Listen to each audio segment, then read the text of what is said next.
Hi and welcome to the second part of my Yamaha sr500 engine restoration series. In this episode we will be removing the piston and the alternator. Let's start with the piston, where we will remove one of the clips that holds the pin in place.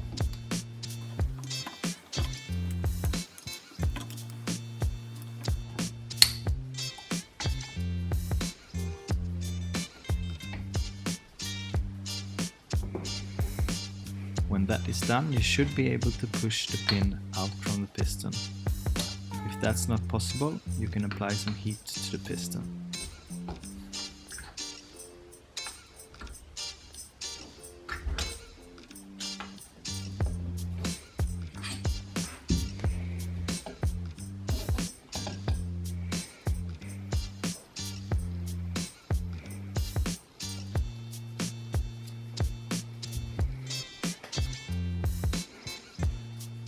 When removing the piston rings, I tried using some plastic between the rings and the piston for easier removal.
In the end, I decided to remove the rings without the plastic.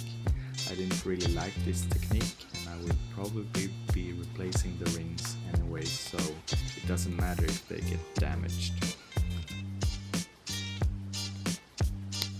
I also decided to remove the gasket from the cylinder.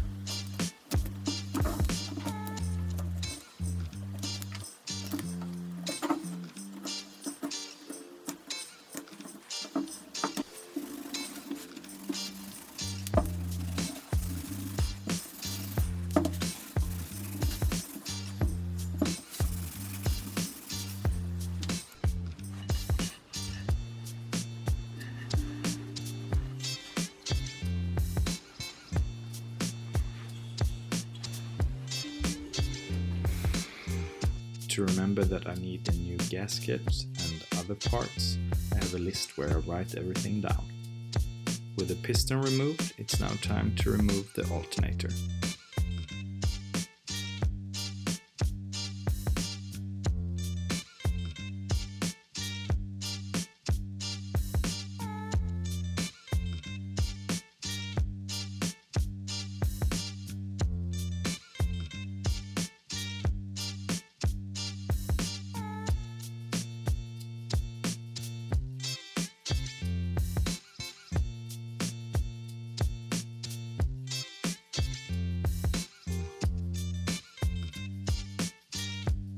The longer screw is going here.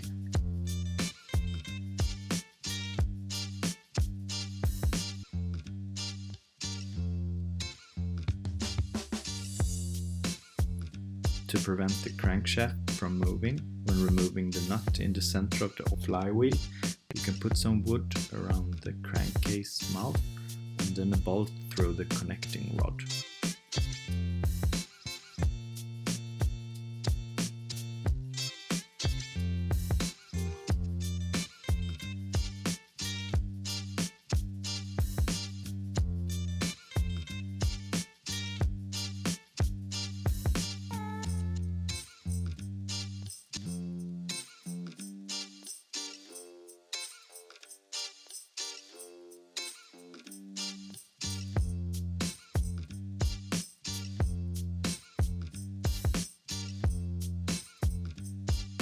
The next step is to remove the flywheel, and for this you need a special flywheel puller.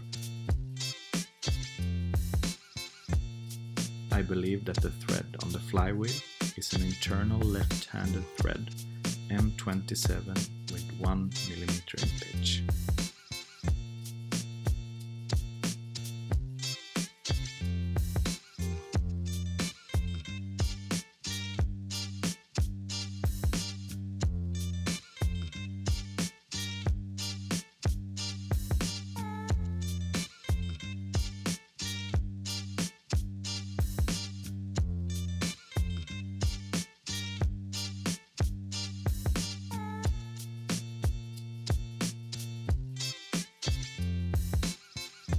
If the flywheel is really tight, you can tap on the puller screw to help it come off.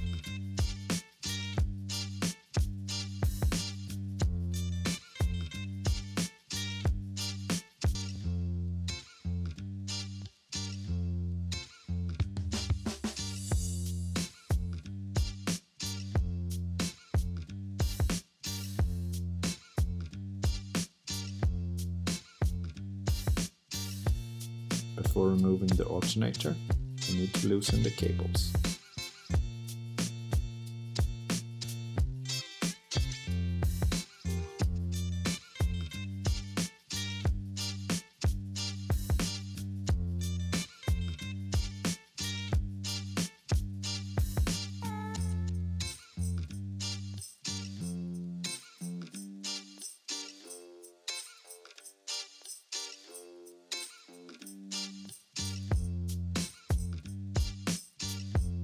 Screws holding the alternator goes through holes which allow a limited amount of adjustments to be made, which allows alternation of the ignition timing. To prevent loss of ignition timing accuracy, you can punch mark the alternator plate and crankcase before loosening the screws.